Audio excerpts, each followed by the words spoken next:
예, 안녕하십니까. 동작역사문화연구소 소장 김학규입니다.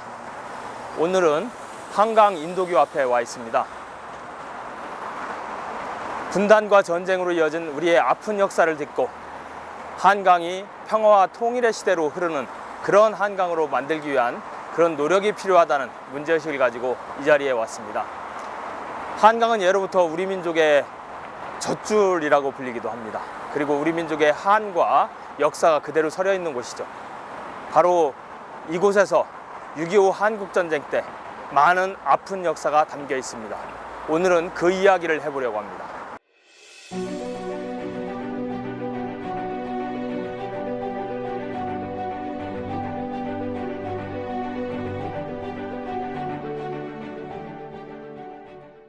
이 한강 인도교는 6.25 한국전쟁 때 큰 순환을 당합니다.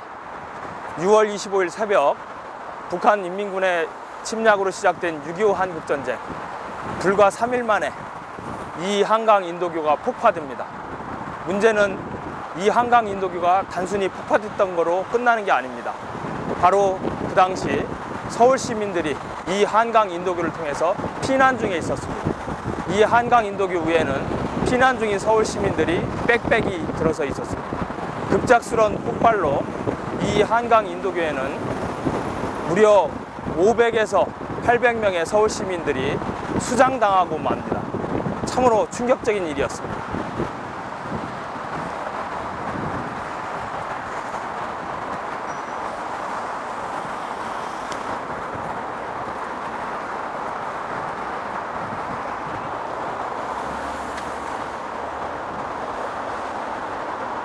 예, 이 한강 인도교가 상당히 역사가 깊은 다리입니다.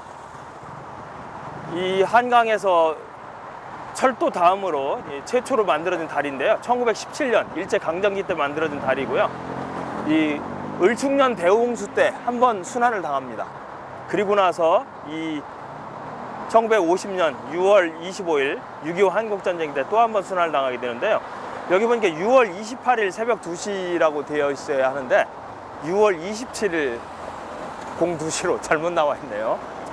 이 부분이 바로 6.25 한국전쟁 때 이 한강 인도교가 순환된 이야기를 연역으로 이렇게 새겨 넣은 것입니다.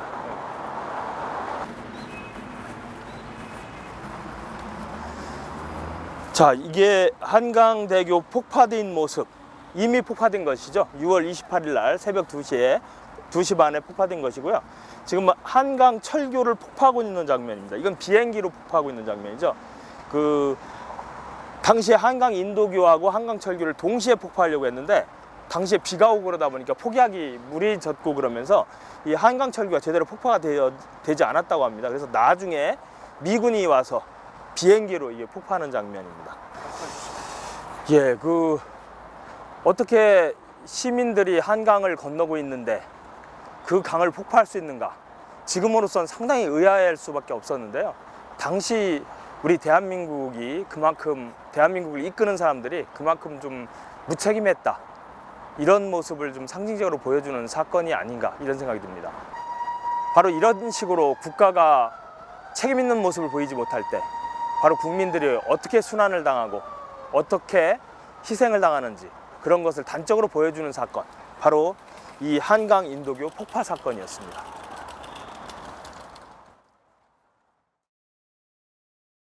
예, 여기는 노들나루 공원입니다. 한강선 방어전투 기념비가 있는 곳이죠. 함께 한강선 방어전투 기념비가 있는 곳으로 가도록 하겠습니다.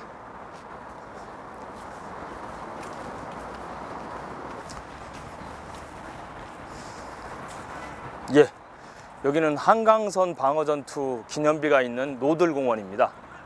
이 한강선 방어전투가 무엇인가 궁금해하실 텐데요. 이 시흥지구에서 폐잔병들을 모아서 시흥지구 전투사령부를 조직합니다. 바로 그 부대가 이 한강선 방어전투를 이끄는 것이죠. 그 한강선 방어전투를 이끈 사람이 한국광복군에서 활약했던 김홍일 장군이었습니다. 그래서 김홍일 장군의 그 지휘하에 이 한강선 방어전투에서 7월 3일까지 버티면서 인민군의 초기 작전 계획이 차질이 생기면서 이 한국전쟁에서 우리가 좀 시간을 벌면서 전열을 정비할 기회를 갖출 수 있었다. 바로 그런 점에서 이 한강선 방어전투가 대단히 중요하다, 이런 평가가 나왔고요. 그래서 뒤늦게 2016년에 바로 이 한강선 방어전투 기념비를 이곳에 만들게 됐습니다. 당시에 이 한강선 방어전투에 참여했던 분들, 돌아가신 분들의 이 명단이 쭉 전시되어 있습니다. 그리고 뒤에 가면 또 당시에 이 한강선 방어전투의 모습, 이런 부분을 좀 알 수 있는데요. 한번 이쪽으로 와 보실까요?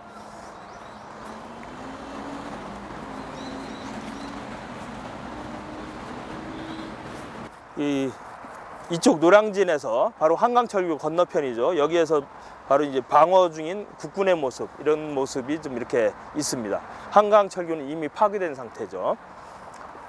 자, 이쪽으로 한번 와보시면 그 6.25 한국전쟁에서 미군이 이제 큰 역할을 하는데 대표적인 인물이 메가더 장군이죠. 이 메가더 장군도 이 한강선 이 방어 전투를 할 때 이곳에 와서 이 전투 상황을 직접 체크를 했다고 합니다. 바로 그 모습을 이렇게 여기에 이렇게 전시를 하고 있는 것입니다.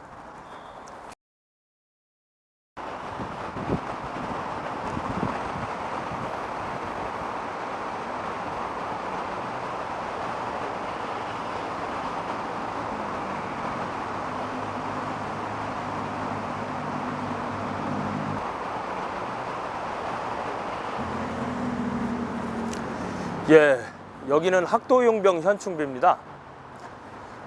영화 포화 속으로 많이 보셨죠? 상당히 인기 있는 영화였었는데요. 바로 1950년 8월에 있었던 포항지구 전투, 그 전투에서 희생된 학도용병을 기리는 그런 내용을 담은 영화였습니다. 바로 이 학도용병 현충비의 주인공과 같은 내용인 거죠. 이 학도용병 현충비는 포항지구 전투에서 71명이 당시 학도용병으로 참전하는데요.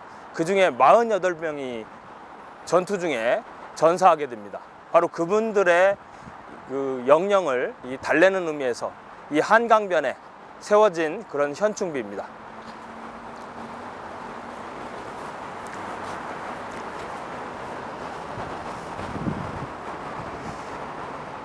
(6.25) 한국전쟁 당시에 학도용병으로 참전했던 그런 학생 수가 거의 3만 명 가까이 된다고 합니다. 그 중에 소녀병도 500명 가까이 되었다고 합니다.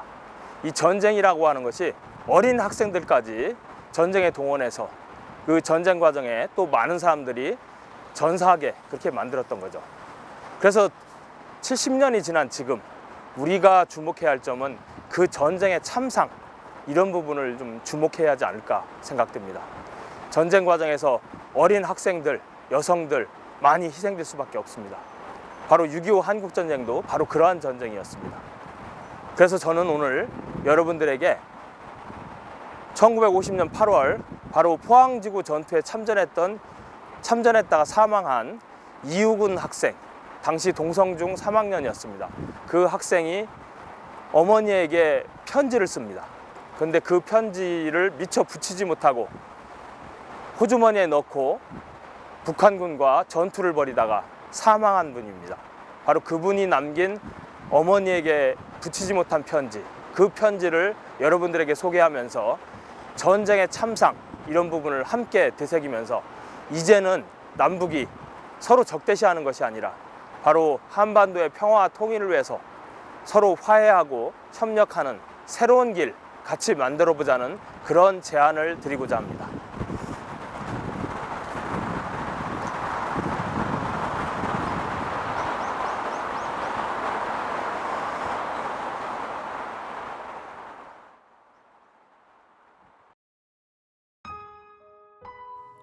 어머니, 나는 사람을 죽였습니다.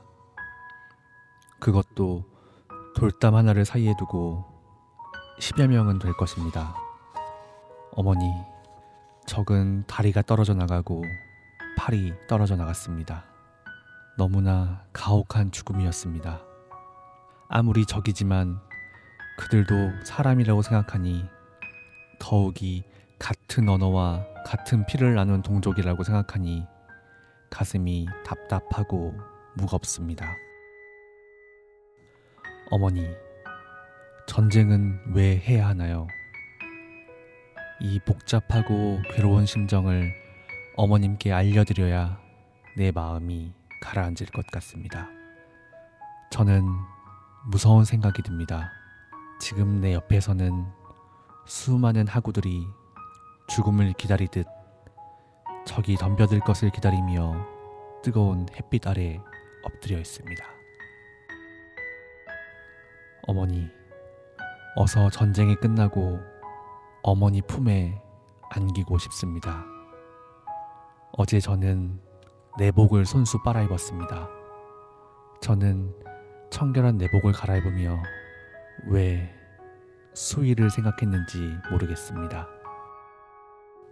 어머니, 죽음이 두려운 것이 아니라 어머님도 형제들도 못 만난다고 생각하니 무서워지는 것입니다.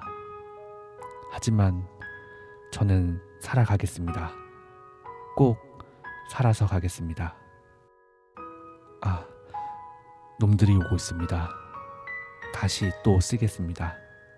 어머니, 안녕, 안녕.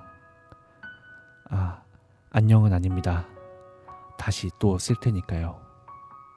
그럼.